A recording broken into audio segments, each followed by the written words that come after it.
Hi, my name is Gary, and today I wanted to do a little bit of a discussion about how to utilize yoga blocks. Yoga blocks are not only for beginners, but they're also to help practitioners reach a little bit further in their practice, so it can benefit both beginners and advanced practitioners alike. So if you have two blocks, I wanted to show a couple of examples of how this can benefit your practice, whether you are a beginner or whether you are advanced, wanting to get a little bit deeper into your practice. So grab those blocks, roll out your mat, and we'll get started.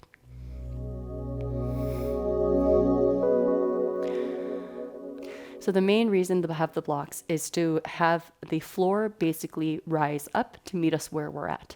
So sometimes in a forward fold or even in a lunge position, the floor might seem a little bit out of reach based on our flexibility and our mobility. So for example, say in a forward, if you do an inhale as you reach the arms up high, like you would typically do in a Surya Namaskara A. You do exhale, forward fold. And sometimes our forward folds look like this, and it's because our hamstrings are really tight, which makes it so that the stretch falls into our lower back a little bit more. So when something like this happens, it is best to have some support a little bit so that we don't have to dump all of our upper body weight into our lower back by allowing the block to meet us where we're at mobility-wise. So if your feet are about hip distance apart, you have the option to bend the knees, and then you have the option to slowly lower down as far as you are able, and then use your hands on the block and bring the block up as high as you need it, depending on your mobility. If you are here and you notice that I'm not feeling much of a stretch in the legs, you have the opportunity to go a little bit lower. So maybe straighten out the legs a little bit more. That might give you a little bit more of that stretch sensation, or you can flip the block a little bit lower to see where your range is. So that is a good way to utilize it in your forward fold, as well as positions like lunge and triangle pose. So in triangle pose, we utilize a lot of our core strength to keep the torso up. So sometimes rather than relying on placing our hand on our leg, it could have the block onto the inside of the foot and utilize it that way. We just always want to avoid placing our hand on the knee, so the block gives us a nice alternative. So in Trikonasana and triangle pose, you can take the arms out nice and wide like you typically would on your right side, reach through that right hand, and then instead of having that hand land on the shin or say the thigh, because this doesn't create that line, right? So to create a little bit of length, you could have the block to support you, and you could also work on taking the hand off the block so you can work a little bit more through your oblique. So there are many ways that you can kind of utilize the block to help it support you based on your needs. Yeah.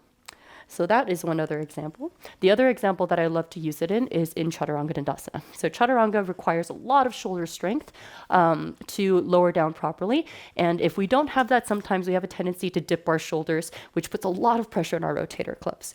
So the way that I love utilizing blocks for our Surya Namaskara A and our chaturanga dandasana would be this way. Placing one block in front of you and one block behind you with about a foot's distance between them.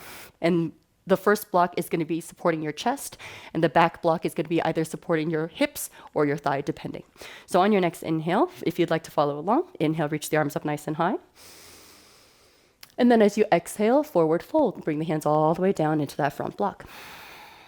Good. Utilizing that block, find that halfway lift.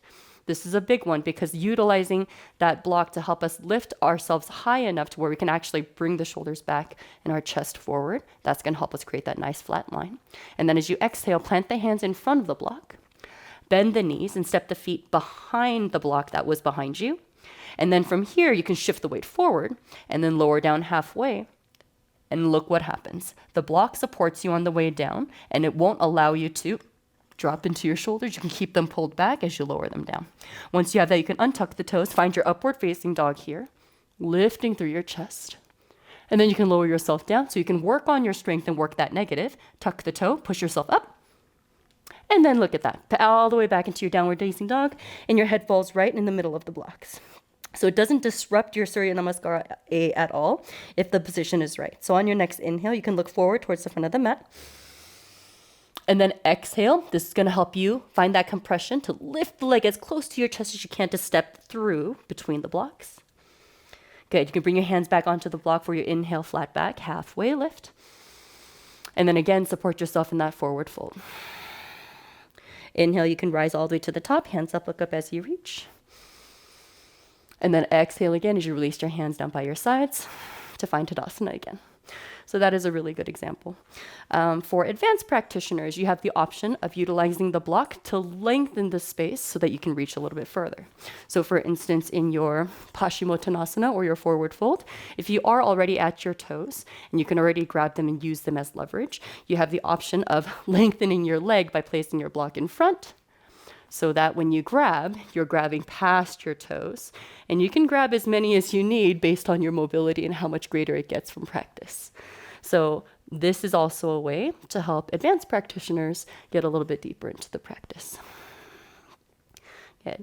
So on the same way, I love using the block for pincha by placing the block like this in between the hands, to remind us that the hands and the elbows, if they are in line, it prevents our shoulders from winging out to the sides.